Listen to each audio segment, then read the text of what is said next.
Once upon a time, in a kingdom called Alamani, there lived a rich king named Udoka. He lived in a big, beautiful palace with his wife and 3 children, 2 sons and daughters. The first son was named Kalu. Kalu was very calm and nice. He was married and his wife's name is Jessica. He listened to his parents and didn't like to fight. His second son, named Chima, was very different. He was often angry, rude, and loved to fight. He would start a fight with anyone who provoked him except King Udoka and the queen. Chima had a fiancée he wanted to marry by name Nene. Nene was very calm, but Chima slaps and humiliates her at the slightest provocation. The king and queen loved their children very much. They tried everything they could to help Chima be nicer and stop fighting. They spoke gently to him, gave him hugs, and even told him stories about being kind. But nothing worked. Chima just kept being rude and getting into fights. Even though the king and queen were very sad about Chima's behavior, they never gave up trying to help him. They believed one day Chima would learn to be kind like his brother Kalu. Also, in Alamani kingdom, there was a girl named Chidima. Chidima does menial jobs to take care of her aged parents. She was not very nice. She often was mean and liked to fight anyone who provokes her. One day, she heard about a boy who wanted to fight his brother, but the brother ran away. Chidima thought, that's not fair. So she asked her brother why he didn't want to fight. Her parents told Chidima to leave her brother alone, but she didn't listen.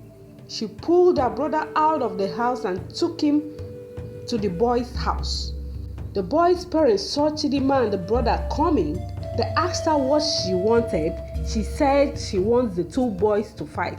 They told her to go away, but she refused to go, and she sat on the ground outside their house waiting for the boy to come out.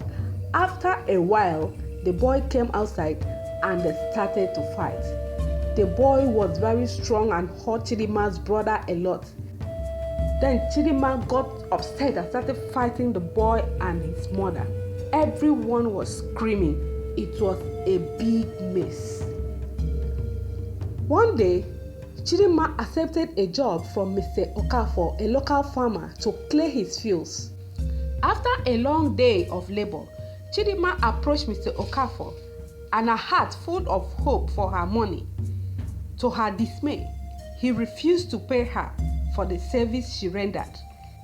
Feeling frustrated, Chidima rushed home to share her predicament with her father. Papa, Mr. Okafor refused to pay me for the services I rendered for him.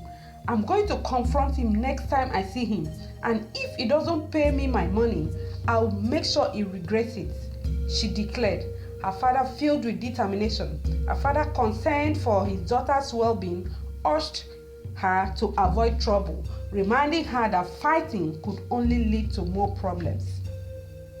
Despite her father's warning, later that day, she returned to Mr. Okafor's house, determined to demand the payment she deserved.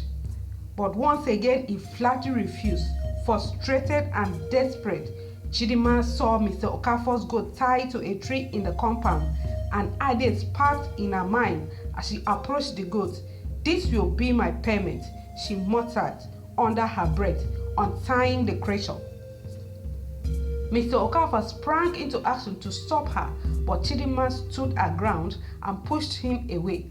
Just as she thought she had succeeded, Mr. Okafor's daughter Mary intervened. "You are a thief," Mary shouted, grabbing Chidima by the neck in an attempt to restrain her.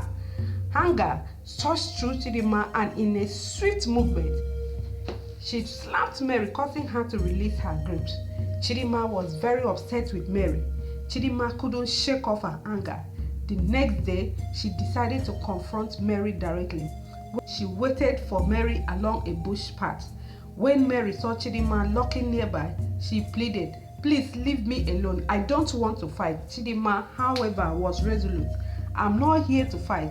I'm here to teach you a lesson," she retorted. With a swift kick, Chidinma knocked Mary to the ground. She pinned Mary down, giving her blows on the face. "This is for calling me a thief," Chidinma chanted, shoveling handfuls of dirt in Mary's face and feeding her with sand. It was a pathetic situation for Mary.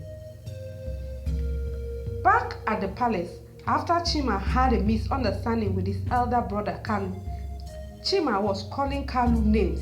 Kalu's wife was very upset. He followed Chima to his room and warned him never to call her husband names again. But Chima said to her, "If you were not my elder brother's wife, I would have killed you for addressing me that way. You are a witch. You have been married to my elder brother, the heir to the throne. For good 5 years, you have not been able to give birth to any child. You are a witch. You have eaten all the babies in your womb. Witch, oh, witch, get out of my room now before I forget who you are and unleash my terror on you."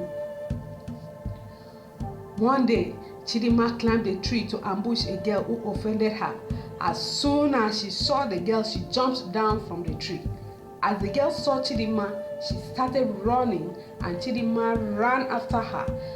Chima, the king's second son, was walking along the street. The girl ran to Chima for help. Chidinma ran to Chima where the girl was and was trying to hit her. Chima told her to stop and leave the girl alone, but Chidinma did not listen to him. Chidinma said to the girl, "I will deal with you today and nobody will be able to help you."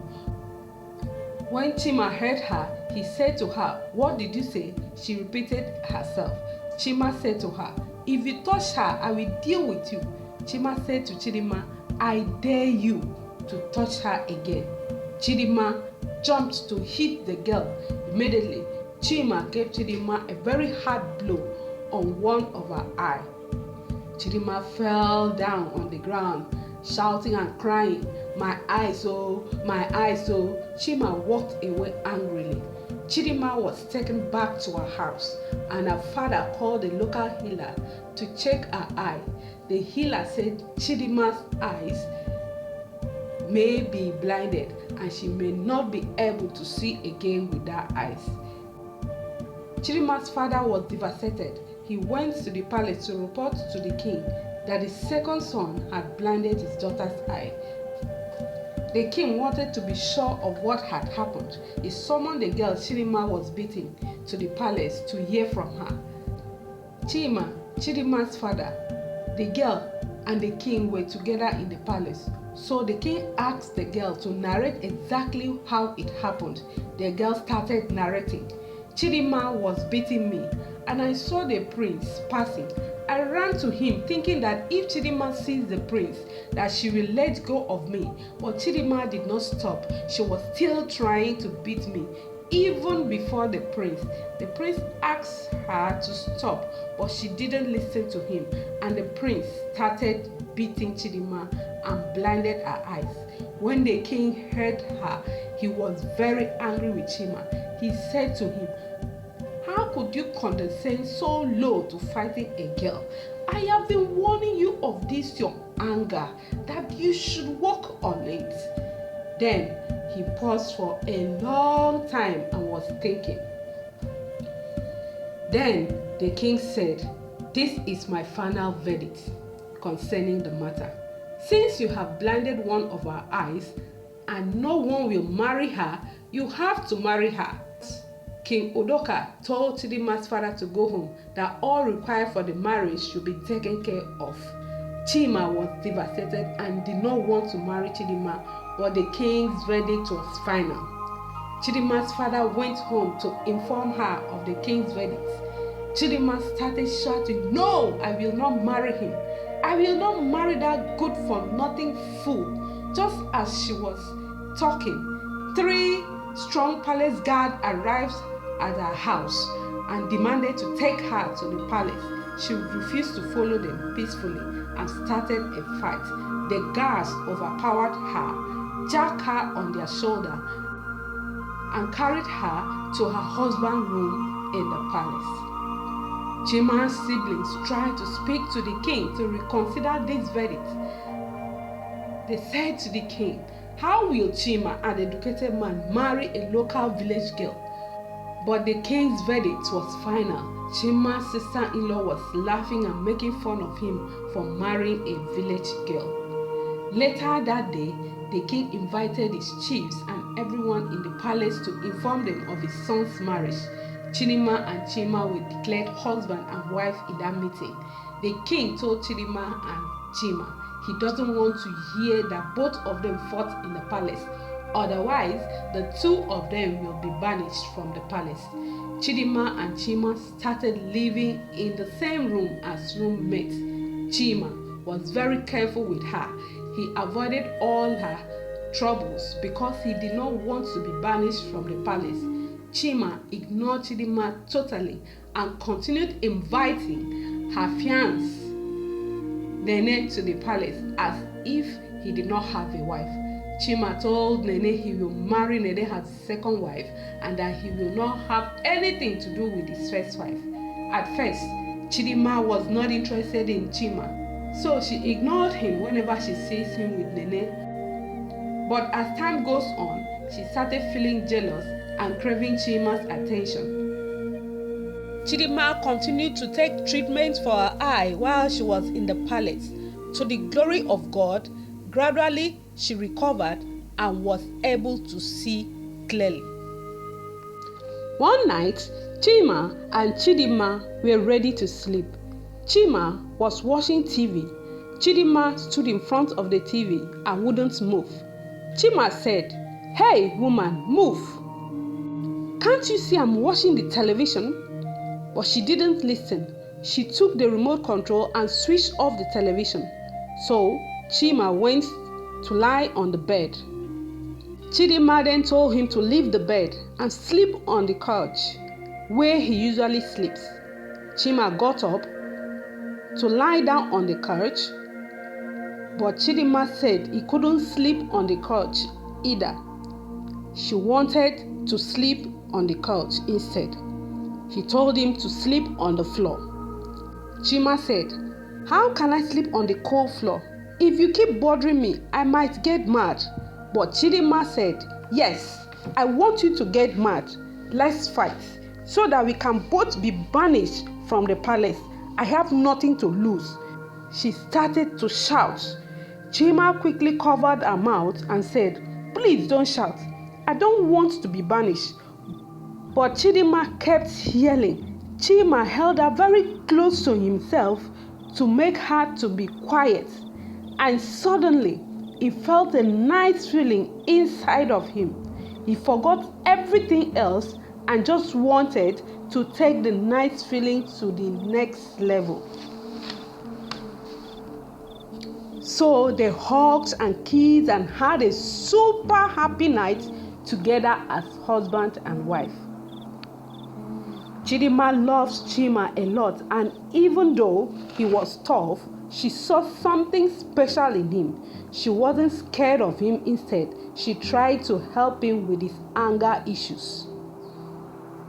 As they spent more time together, Chidinma and Chima learned how to be caring and kind.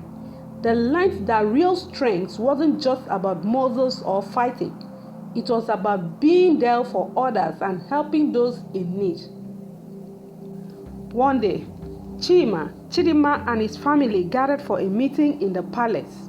When Jessica, his elder brother's wife, said something very provocative to Chima, and Chima answered her. Kalu, his elder brother, said to Chima, "How dare you say that to my wife?" He jumped up from his seat, moving towards Chima.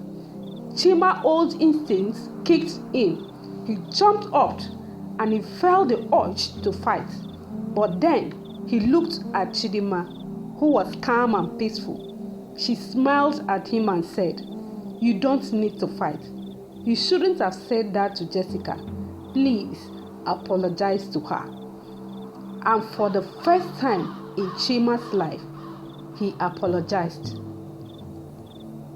The king and queen were surprised to see their son that they have worked so hard to change, listening to his wife and apologizing. They were very grateful to Chidinma for helping their son to be a better person. From that day on, Chima decided he would stop fighting completely with Chidinma by his side. He learned to solve problems with kindness and understanding. They became a wonderful team, spreading joy and teaching others the importance of companionship. Together, they created a beautiful life filled with love, laughter, and friendship. Chima was no longer the tough fighter he once was. He had become a better person, and it was all thanks to the love and kindness of Chidinma. As for Jessica, Chidinma warned her privately never to insult her husband again, but she continued. Chidinma decided to deal with her. When she went to Chidinma's room one day to look for her trouble, Chidinma beat her mercilessly, leaving a big mark on her face. When her husband asked her what happened to her face, she said she fell down. From that day onward, Jessica never insulted Chidinma and Chima again. Chima broke his relationship with Nene, saying he can't marry two wives, and apologized to Nene for all she went through in his hands, telling her she is a kind and wonderful woman. She deserves a better man, not the type that beats and humiliates her. And so, Chima and Chidinma lived happily ever after, sharing their strength with the world in the best way possible, through love and friendship. Kindly subscribe to my YouTube channel for more inspiring stories.